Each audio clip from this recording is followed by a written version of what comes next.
lot of people come in here to find something different rather than going into any of the high street stores or DIYs, and where everybody is going to have the same.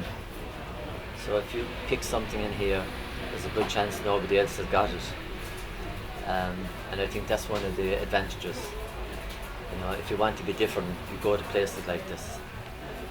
I think young people are starting to get more interested in the past. It's very easy to go out and buy, flat pack units. And, they won't last. But the old furniture tends to last, and it will become more valuable, whereas the flat pack stuff is going to depreciate. I hand out flyers from Mother Jones. There are days where you're just trying to give it to anybody who will take it, but then usually I would go for someone more mature. The older generation will be more interested in buying vintage clothes and possibly buying vintage furniture. So it's not just selling clothes. There's a cafe, they have live music here. Some people just come in for the atmosphere. Drift by my window, these autumn winds. I've read more. I see your lips, your summer kisses. And my first record I ever bought was Buddy Holly. I was obsessed with Buddy Holly as a 10, 12-year-old.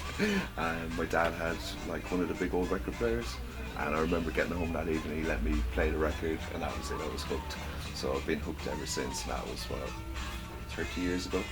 Yeah, so I've been an avid collector since then, I suppose. I used to work in record shops in London and Brighton, so I still have contacts in from those shops, so that's where I get most of my stuff. And yeah, people bring it in to sell as well, so it's kind of, a mixture of the two. Yeah. A lot of people have that argument over whether it sounds better or not, but yeah, it's kind of a lot of younger people coming in buying it now, and I think as well a lot of people realise that if you buy this, you got a physical copy, but if you buy it off iTunes just own it. So I think a lot of younger kids are actually coming in now and going oh, same as we did years ago, cool artwork, and you can take it home rather than just buying it online. So I think that's been a big change as well. Yeah. Second-hand ranges are anything from £10 to £5 or so. Yeah, and then there's the rarer stuff, which can be anything up to hundreds and hundreds of pounds. I moved back from England last year and actually had to bring a lorry. Yeah, at a cost of 1,800 quid to move them back. I sell vintage and unusual second-hand clothes, things I pick up that wouldn't be the same as everyone would be wearing, but that would appeal to people who'd be looking for unusual kinds of things. And I also have little bits and pieces, shoes, hats, jewellery. And I called the stall after Shakin' Stevens. The song he had to Bonnie Tyler, A Rockin' Good Way, because I love Shakin' Stevens. I'm a big fan. This is a 1960s, genuine 1960s dress. I think it's gorgeous. I love the colours and everything, but it doesn't go with my hair. This is another 60s dress. It could be used for a wedding dress either, or just a summer dress. And yeah, that's another find I had. So from, I'd say, the late 60s, early 70s by Marion Donaldson, and I think she was a Scottish designer, and this will never go out of style. It's beautiful. And these shoes, these are pure mad. I don't think you could really do much in them except just sit down and pose. Hopefully, Shakin' Stevens fans will come. It's a rockin' good way to spend your money. This is me and my dad's stall, Antique Anarchy. We started this a bit over a year ago.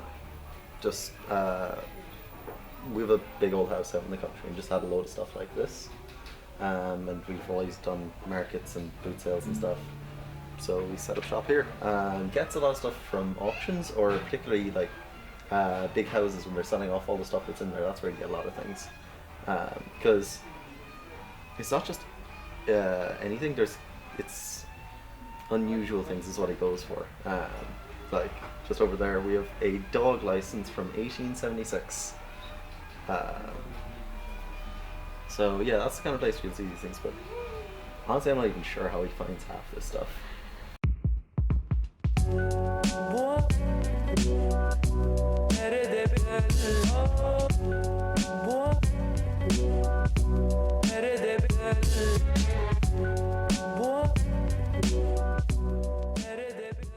What I like about being a trader in this market is you meet some very interesting people, and it's not all about making money.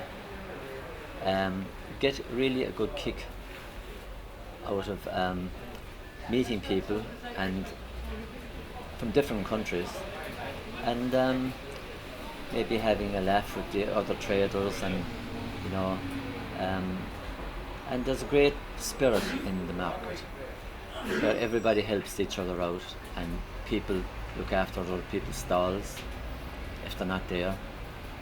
So it's not just about, like I said, making money. It's a bit of a hobby as well. So that's about it. That's